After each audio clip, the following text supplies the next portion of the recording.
Friends, welcome to K R केला channel. Friends, आज आपण पाहणार आहोत वडिलोपार्जित संपत्तीमध्ये कुणाकुणाचा वाटा असतो. सो फ्रेंड्स, हा व्हिडिओ पूर्ण बघा, लाईक, कमेंट आणि शेअर करा. सबस्क्राईब करायला अजिबात विसरू नका.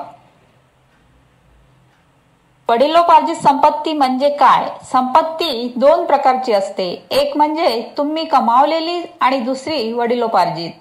कोणत्याही पुरुषाला आपल्या वडिलांकडून, आजोबाकडून किंवा पंजोबांकडून जी संपत्ती प्राप्त होते त्याला वडिलोपार्जित संपत्ती म्हणतात.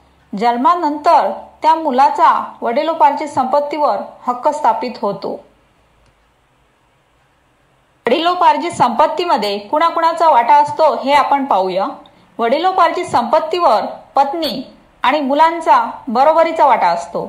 जर कुणाच्या कुटुंबात 3 मुलं असतील तर पहिली वाटणी 3 मुलांमध्ये होईल आणि तिसऱ्या पिढीच्या मुलांना म्हणजेच त्या व्यक्तीची नातवंडे ती संपत्ती आपल्या वडिलांच्या हिश्श्यातून मिळेल आणि तिन्ही मुलांना आपल्या वारसा हक्काप्रमाणे 1/3 संपत्ती मिळेल आणि त्यांच्या मुलांमध्ये आणि पत्नीमध्ये संपत्तीची समान विभागणी होईल.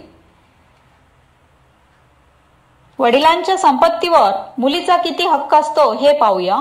तसं पाहायला गेलं तर समाजात वडिलांच्या संपत्तीचा वारसदार हा मुलगाच मानला जातो.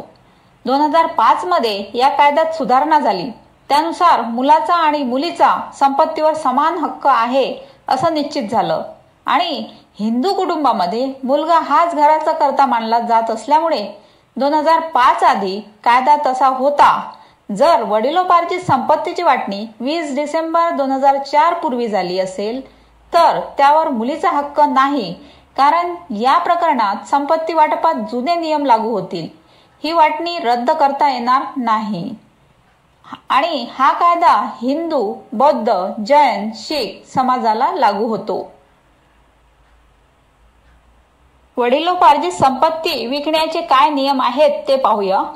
वडिलोपार्जित संपत्ती विकण्याचे नियम कडक आहेत, कारण या संपत्तीमध्ये अनेक हिस्सेदार असतात. त्यामुळे विकताना अनेक अडचणी येतात. वाटणी झाली नसेल तर कुटुंबातली कोणतीही व्यक्ती ती स्वतःच्या मर्जीने विकू शकत नाही. वडिलोपार्जित संपत्ती विकायची असेल तर कुटुंबातल्या सर्व सदस्यांची सहमती असणं आवश्यक आहे. दुसरी पत्नी असेल तर हिंदू विवाह कायद्यानुसार 2 लग्न करण्याची परवानगी पुरुषांना नसते. जर पहिल्या पत्नीच्या मृत्यूनंतर किंवा घटस्फोटानंतर दुसरं लग्न झालं असेल तर ते लग्न कायदेशीर मानलं जातं.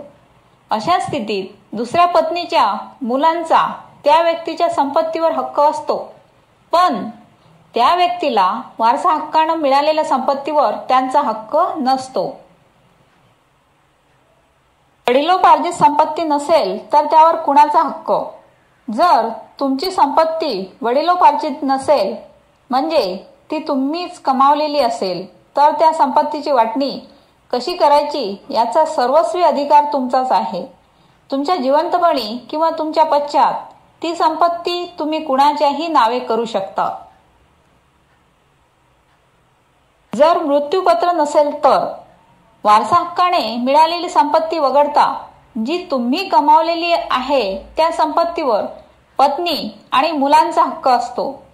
जर त्या व्यक्तीचे आईवडील जिवंत असतील आणि ते देखील त्यांच्यावर उपजीविकेसाठी निर्भर असतील तर त्यांना देखील त्यातून हिस्सा मिळतो.